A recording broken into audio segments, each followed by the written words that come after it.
part of Kentucky, a man is building an ark. He doesn't think he's the new Noah, but he does think the Bible story may in fact be factual, and he wants to open a theme park to make the case.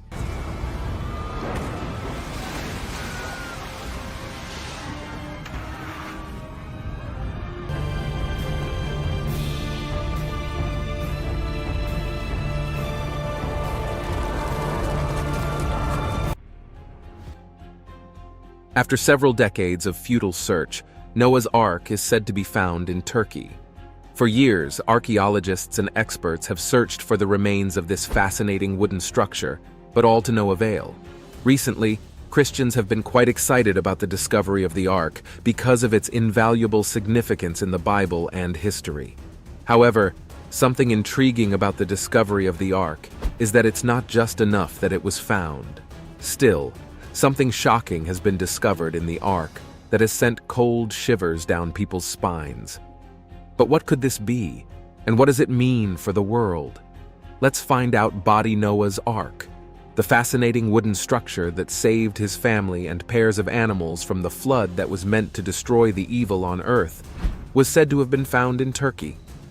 A mountain in Turkey shows evidence of human activity in the area around the time the biblical flood is said to have taken place. Archaeologists in Turkey have made a discovery, unearthing what they believe could be the remains of a vessel resembling Noah's Ark. Get on the Ark! Everyone on the Ark now! This find was the result of extensive excavation conducted by the Mount Ararat and Noah's Ark research team, a collaboration involving 3 Turkish and American universities. The team extracted aged rock and soil samples from a geological formation in Turkey, which they believe contained the ruins of the vessel. Their findings also determined that clayey materials, marine materials, and seafood were present in the area between 5,500 and 3,000 BC, according to the Turkish newspaper Hürriyet. The Darupinar Formation lies in the Doğu district of Agri, located less than 2 miles from the Iran-Turkey border. It is a 538-foot geographic feature made of limonite, believed by some locals to be the remnants of Noah's Ark. According to legend, Noah loaded 2 of every animal onto a 150-meter-long ark to save them from apocalyptic flooding that drowned the earth. In the book of Genesis, it was the mountains of Ararat, in what is now eastern Turkey, where Noah's Ark came to rest after the flood. The mountain stands at 16,500 feet and is carved out like an ark. AICU Vice-Rector Professor Farouk Kaya said, according to the first findings obtained from the studies, human activities in the region have existed since the Chalcolithic period between 5,500 and 3,000 BC. It is known that the flood of Prophet Noah went back 5,000 years ago. Regarding dating, it is stated that there was also life in this region. But before we delve fully into the nitty-gritty of this intriguing discovery, let's explore this ancient wooden structure and its importance in Bible days. So what is this Noah's Ark, and what is its significance? Noah appears in Genesis 5:29 as the son of Lamech and ninth, in descent from Adam. The story of Noah's Ark is one of the most well-known stories in the Bible. It is found in the book of Genesis and tells how God instructed Noah to build an ark and save 2 of each animal from the great flood. The ark would be a refuge for the animals and Noah and his family, while God cleansed the earth. The Bible tells us in Genesis 6 how a confident man called Noah found favor in the sight of the Lord. So in ancient times, a righteous man named Noah lived in a world filled with chaos and corruption. God looked upon the earth and saw wickedness spread among the people. However, Noah found favor in the eyes of the Almighty. Consequently, God, in his wisdom, decided to cleanse the earth of its wrongdoing. He chose Noah to carry out a monumental task, to build an ark that would serve as a refuge for Noah, his family, and pairs of every animal. The dimensions of the ark were extraordinary: 300 cubits in length, 50 cubits in width, and 30 cubits in height. God provided precise instructions for its construction, but Noah, with unwavering faith, followed God's command, constructing a massive vessel that would become the ark. Experts say the ark had 3 floors and several large rooms with wooden pillars in those rooms. As Noah worked diligently on the ark, he faced criticism and mockery from those who couldn't understand his actions. But Noah pressed on, knowing that he was fulfilling a divine purpose. So the animals, as though they were guided by a higher force, started arriving in pairs: lions and lambs, elephants and rabbits, each finding its place on the ark. Noah welcomed the diverse creatures with the help of his sons, Shem, Ham, and Japheth, showcasing the beauty of God's creation. Then, the appointed time came. The heavens opened, and rain poured upon the earth for 40 days and nights. The floodwaters surged, covering the highest mountains. Inside the ark, Noah and his family, along with the animals, were safe from the flood, as seen in Genesis 7:12. So as the waters rose, lifting the ark above the submerged world, a symbol of hope emerged. Noah, a faithful servant, navigated the ark through the storm because he trusted in the divine plan. After 40 days, the rain ceased, and Noah sent a dove to check the weather outside.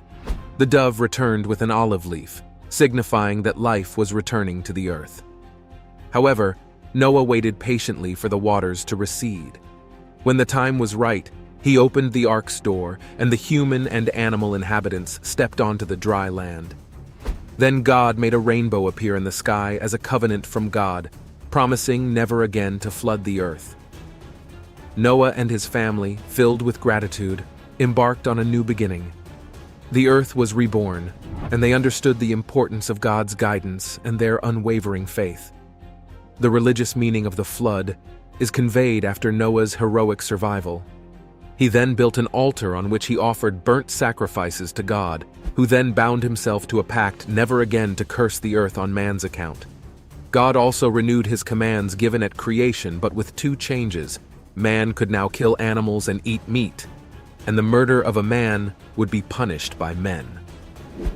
The story of Noah's Ark became a timeless testament to God's mercy, the power of faith, and the promise of renewal. Significantly, the Ark of Noah is said to hold profound significance across various dimensions, not just spiritual but historical and moral aspects. Interestingly, the construction of the Ark and the subsequent flood represents a divine covenant between God and humanity. After the floodwaters receded, God established a covenant with Noah, symbolized by the rainbow, promising never again to destroy the earth in the same manner. This presents the theme of divine mercy, forgiveness, and the opportunity for a fresh start. The Ark also serves as a symbol of preservation and the sanctity of life. By instructing Noah to bring pairs of every kind of animal aboard the Ark, God emphasized the value of biodiversity and the togetherness of all living beings. The Ark becomes a vessel not just for Noah and his family, but for the entirety of God's creation. More so, in Christian theology, the Ark is often seen as a foreshadowing of Christ. Just as the Ark served as the means of salvation from the flood, Christ is considered the ultimate means of salvation from sin. In this context, the Ark becomes a typology pointing to the redemptive work of Christ. But have you ever wondered about what happened to the Ark after the flood? What do you think became of the Ark after the flood? In the past century, many individuals have claimed to know what happened to the Ark after the flood. The fate of Noah's Ark after the flood remained one of the enduring mysteries and subjects of speculation. The Bible provides an account of the Ark coming to rest on the mountains of Ararat. Still, it doesn't offer detailed information on its post-flood fate. Several theories and explorations have been proposed to determine the fate of the Ark after the flood or the current state of the Ark. Some believers assert that from a religious perspective, God, in his wisdom, might have chosen to conceal the Ark or allow it to disintegrate to prevent it from becoming an object of worship. The focus is often on the spiritual significance of the Ark rather than its physical preservation. Some have also speculated that the wooden structure of the Ark, if it existed, would have undergone natural decay. Harsh weather conditions, exposure to elements, and the passage of time could have contributed to the deterioration of the Ark, leaving little to no visible traces. However, as we mentioned in the earlier part of this video, archaeologists and researchers have recently discovered the Ark to be in Turkey. Mount Ararat, located in modern-day Turkey, has been a focal point for expeditions and searches for the Ark. This mountain, now in modern-day Turkey, holds a special place in the story of the Ark. It was a geographical location that was a symbol of hope and a new beginning. Some claim to have discovered large wooden structures on the mountain, proposing that these remnants could be the remains of Noah's Ark. Soil samples from atop the highest peaks in Turkey reveal human activity and marine materials. The dating of the rock and soil from the location matches with the biblical timing of Noah's Ark. The Noah's Ark Scan Project claims they have used 3D scans to find a strange-looking shape in the Turkish mountains that gives the accurate size of the Ark. The Bible Archaeology Search and Exploration Institute believes the Ark may have settled in Elorz Mountain stretching from Armenia to Afghanistan. During an expedition there, the team found a peculiar rock form, 14,000 feet above sea level, that looked like fossilized sea beams. They also found sea life around it, indicating that it might have been in the ocean then. Ancient reports also speak of the Ark being readily accessible to specific groups of people, even describing an annual festival that supposedly took place on a mountain slope to commemorate the Ark's landing. According to reports, a team observed Noah's Ark from 60 different locations. The ship is broken in several places. However, it is not completely destroyed because it is buried in a thick layer of snow. So, due to its broken nature, experts were able to enter it.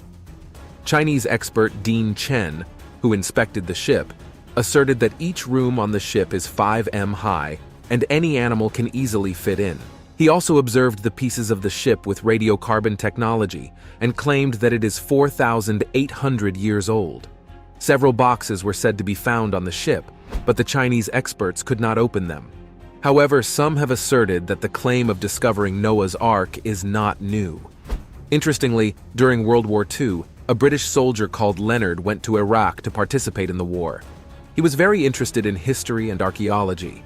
Therefore, he started buying and collecting various artifacts in Iraq's markets. Consequently, when Leonard passed away, his son Simeon inherited his belongings, but Simeon donated them to the British Museum. From there, British archaeologist Irving Finkel began to examine these belongings. One of the items was a tablet written in the ancient Assyrian language. When Finkel translated the tablet, he was amazed by what he discovered. So what did the tablet say?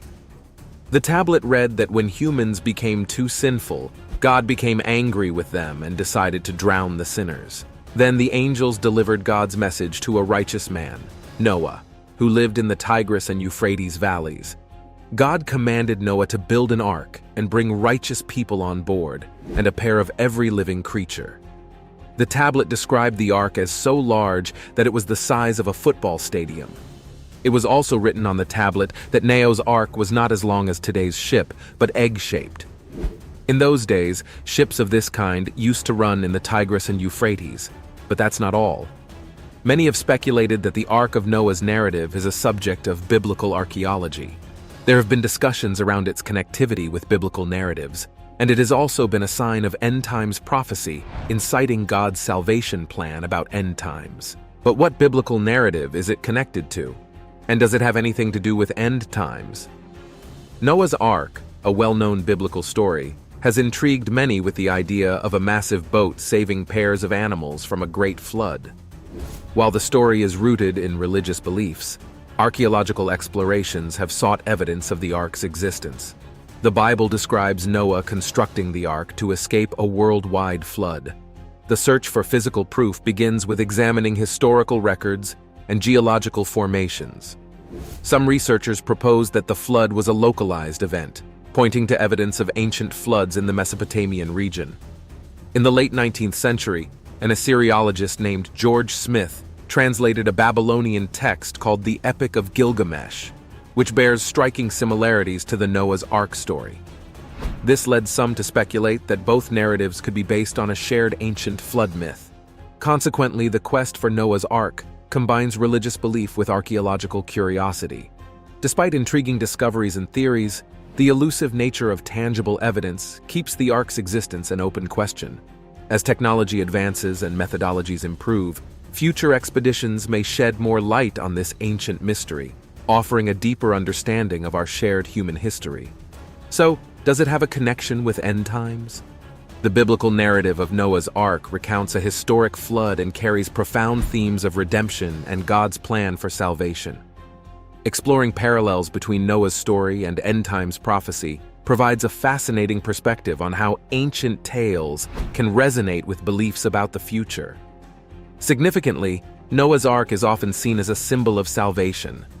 According to the biblical account, God chose Noah and his family to escape the impending flood, instructing them to build an ark to save themselves and pairs of animals. This narrative is reminiscent of a divine plan for redemption and preservation. In the New Testament, particularly in the teachings of Jesus, there are references to the days of Noah as a metaphor for the end times. Jesus draws parallels between the people's indifference to Noah's warnings and their attitude toward impending judgment in the future. This connection suggests a timeless pattern of divine intervention for the righteous. One striking parallel is the idea of a remnant. In Noah's time, only a small group found favor with God and were saved through the ark. Similarly, many end times prophecies highlight the concept of a faithful remnant that will be preserved amid challenges and tribulations. Also, the floodwaters in Noah's story serve as a purifying force, cleansing the world of corruption. In end-of-times prophecies, there's often mention of a final judgment or purification, symbolized by fire in some texts. Both scenarios emphasize the idea of God renewing the world and establishing a new era of righteousness. Noah's Ark itself becomes a symbol of safety and refuge. In end-times prophecies, believers are encouraged to seek refuge in God, trusting in His protection amidst tumultuous times. The ark serves as a metaphor for the security found in a relationship with the divine during periods of upheaval. The rainbow covenant in Noah's story is a promise from God to never again destroy the world by flood. This covenant signifies hope and the establishment of a new beginning. In end times, prophecies and similar assurances of God's faithfulness and promises of a new creation provide believers with comfort and confidence in the face of uncertainty. Interestingly, the ark's door is another intriguing element to note. In Noah's story, God sealed the ark's door, allowing entry to those invited. In the end-time prophecies, there's often talk of a narrow path or a door symbolizing the way to salvation. This imagery emphasizes the exclusivity of divine redemption, highlighting the importance of faith and obedience. To cap it all, the animals in Noah's Ark, entering 2 by 2, represent diversity and unity in God's creation. In end-of-times prophecies, there's often a vision of a global gathering of people from various nations all over the face of the earth, like everyone coming together on the last day. This imagery explains the universality of God's salvation plan, embracing people from all walks of life. That brings us to the end of this video. Let us know what you think about the discovery of Noah's Ark and all the other discoveries. Don't forget to like, share, and subscribe for more.